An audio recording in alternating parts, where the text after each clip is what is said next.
Brit, ma pean ütlema, et mina tunnen sinu juures ennast siin nagu kodus või mõtlen pareminigi veel, mulle õudselt meeldib su stiil ja need asjad, mida sa oled teinud ja vaatasin hämmastusega seda viimast Fashion Weeki show. Suur tänu. Kas sa need joonistused oled käsitsi teinud, need on arvutiga või kuidas?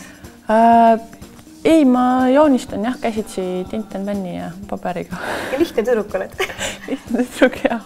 See on tegelikult selline asi, mida mulle lihtsalt ise endale väga meeldis teha, et ma alustasin selle kollektsiooni tegemist suve hakul, siis kui oli väga kuum aeg ja siis kui teised olid rannas, siis mina olin võrkkiiges ja lihtsalt joonistasin, et see tegelikult ongi nagu sündinud sellisest armastusest või sellisest tegemisest, mis on hästi kuidagi loomulik ja lihtne olnud minu jaoks.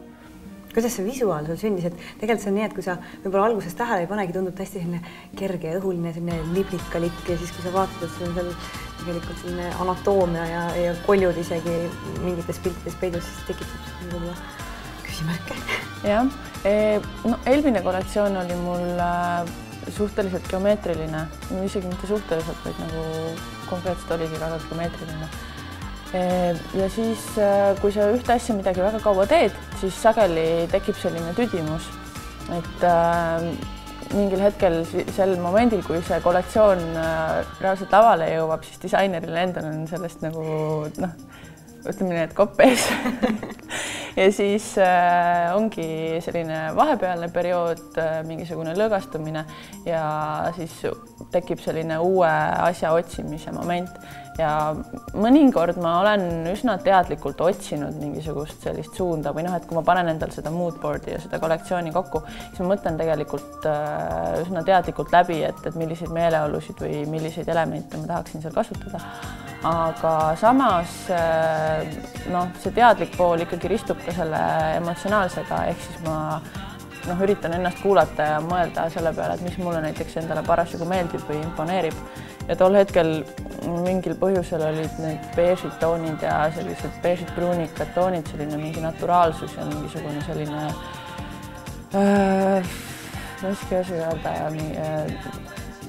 Darwini või Da Vinci mingisugune selline kamber tolmu all tulevad välja mingisugused sellised, nagu sa ütlesid, pealuud ja liblika mingisugused sellised kujutised ja et mingisugune selline imidž tuleb nagu pähe ja sealt see kõik algabki tegelikult. Mulle tegelikult väga meeldib nendesse maailmatesse nagu sisse niimoodi tõeliselt süübida. See on mul tegelikult mu lemmikosa selle tegemise juures.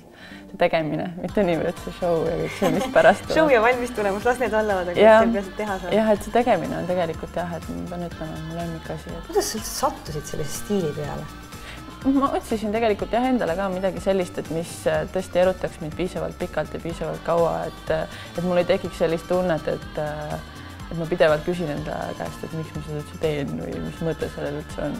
Et see on nagu ainuke selline projekt olnud, mis on mind hoidnud enda küljes kinni nüüdseks juba üsna mitu aastat, ilma et ta ammendaks ennast minu jaoks niivõrd täielikult, et ma ei viitsi sellega enam tegeleda või et ma ei leia selles enam midagi uut. Et kuna see idee iseenesest, see tasapinnalise materjali ruumiliseks venitamine nii-öelda on nii palju võimalusi pakkuv, siis ma tegelikult üsna süsteemselt võtan neid võimalusi läbi nagu selliste osadena või projektidena, et kui esimene kord keskendusin näiteks ringikujulisele lõikele, siis teine kord ma keskendusin kolmnurgale, siis nüüd ma otsustasin läheneda näiteks kuidagi niimoodi voolujooneliselt ja orgaaniliselt. Et ma ei tea, mis see kolmas nüüd on siis, või tähendab see neljas.